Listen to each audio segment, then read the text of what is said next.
Hashamaa harka fuuni akkam jirtu hordoftoota kiyyaa nagaa keessanii nageenya waaqayyoo mana jirtanitti biyya jirtanitti isiniif habaayatu isinii jechuu jaaladha. Akkam jirtu nagaa keessanii nagaa kootii galata rabbii isinis akka nagaa taatan abdiin qaba. Isiniin jedhaa warroonni mana kiyyaaf haraa taatan subscribe godhaa, warroonni kun immoo laayikii komantii yaada keessaniif barreessuu hin dagatinaa isin jedha. Warri dandeessan immoo share godhaa isiniin jedha. Irraa maaksii fuula keenya kireemii adda addaa fayyadamuurra manatti wanna tokko fayyadamne wanta keemikaala hin qabne fayyadamne bareeda natti fakkaata. Fuulli qodaan fuula keenya anu bamu maaliif ani baay'een arge fuula kiyya kireemii baay'ee fayyadamaa ture. Fuulli kiyya na badee isiniin jedha. Kanaafuu wanta keemikaala hin qabne wanta mana keessatti nyaataaf fayyadamnu yoo fayyadamne bareeda jechuudha.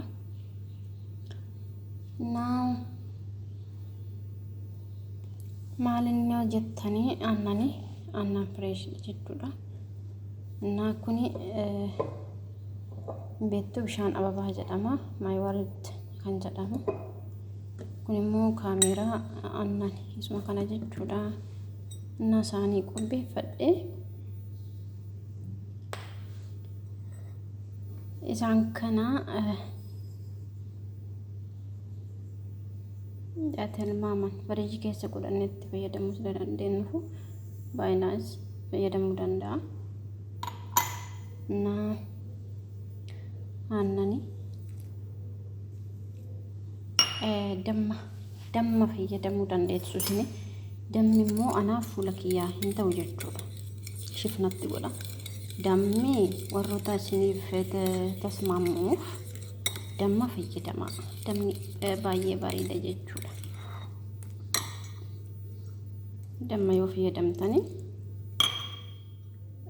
walitti daaktanii baay'ee bareeda jechuudha. Dammii fi damma kaameraa isiniin jedha.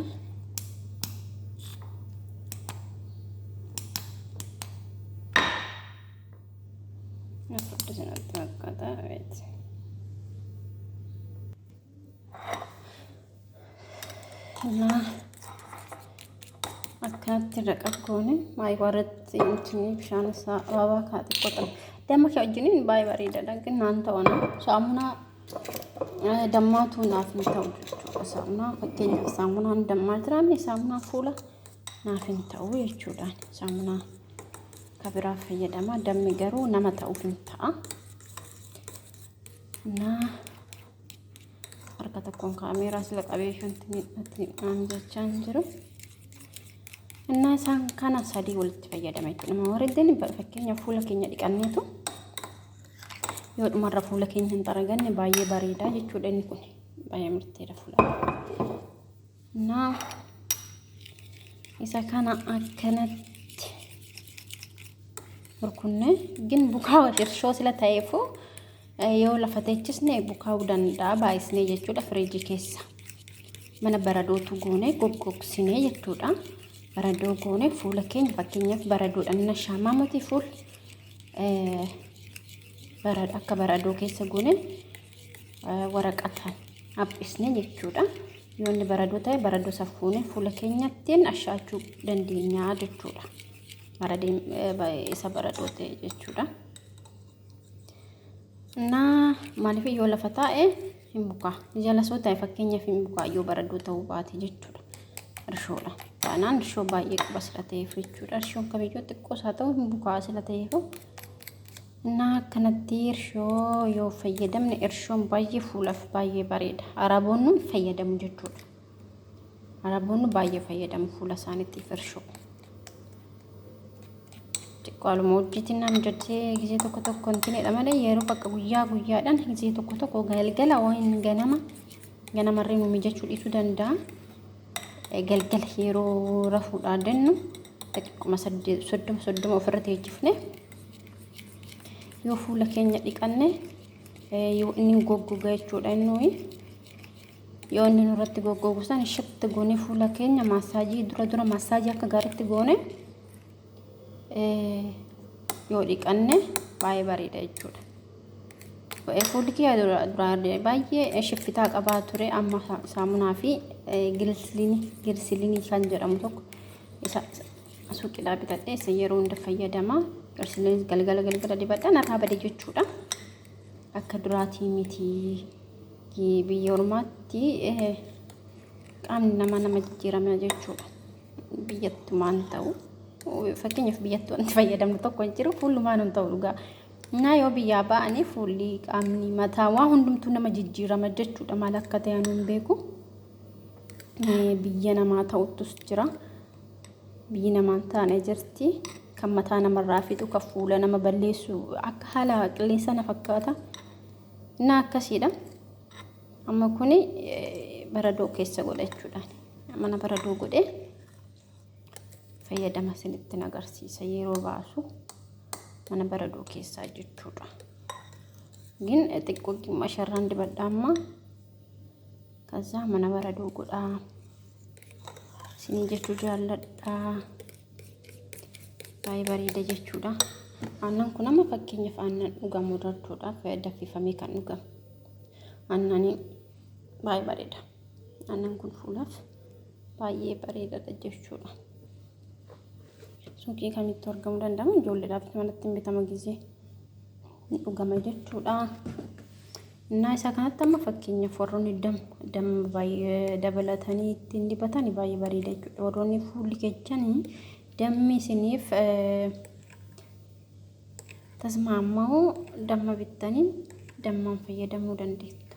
Nama fakkeenyaaf aannanii irshoodha maayii warbas kana bichaadha kana sadeen bichaa fayyadamii jechuudhaan. Na akkanatti furdate bareeda jechuudha. Na qallifnani baradoo keessa son godhe na bara intini ta'e baradoo ta'e baa jechuudha. Yoo qallate immoo inta garuu bishaanuu inta amate yoo qallate intina na bishaggaa miti furdisee tanan yoo nan baasee itti rugusan akka gaariitti itti na baa jechuudha. Baay'ee bareedaadha. Fuula kiyyaa haala lama akkana namni itti fayyadamee jira. Jijjiirama qaba. Fuulli keessanii lislessi jedha jechuudha. Keessattuu ija gurraacha jala kinu fakkeenya hanqina hirribaa namna saniif iji keenya jalli nu gurraachaa miti. Bakkee saffaa baradoo keessaa baafne yoo inni baradoo ta'uu isaan isheetti ittiin gone baay'ee bareeda jechuudha. Baradoo kan ta'e san jechuudha. Isa baradicha baradoodhaa fuudhanii ija jalatti argatu miti. Innaa akkasitti bareeda jechuudha. Yoo baradoo yoo ta'e ija keenya jalatti yoo riganne baay'ee bareedaadha. Ija jalan gurraachee fuula keenya muluu jechuudha. Maaliif inni kun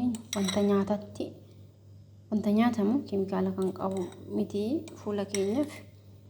Wanta keemikaala qabu sila kan fayyadamnutu nu balleessa malee kuni innaa akkasasanii jedha hordoftoota kiyyaa. Kana fakkaata viidiyoon kiyyaarraa viidiyoo walaabuu natti tolaan jiru haala wajjiniin nama jataan jiru viidiyoo hojjechaan jiru. Innaa laayikii sabskiraayibii godhaa warri addisii taatan sabskiraayibii. Warreen kun immoo jajjabeessaa isiniin jedha walaa jajjabeessinuu. Namni keenya wal jajjabeessuu hin beeku. Waaqayyoon maal haffisu malee baay'ee ulfaataa tuyyoo jechuudha. Inshaallah gaaf tokko jechuu danda'a. Na akkasasiin jedha isiniin jedha fayyaanaa ta'aa oraa bulaa. Ciao ciao.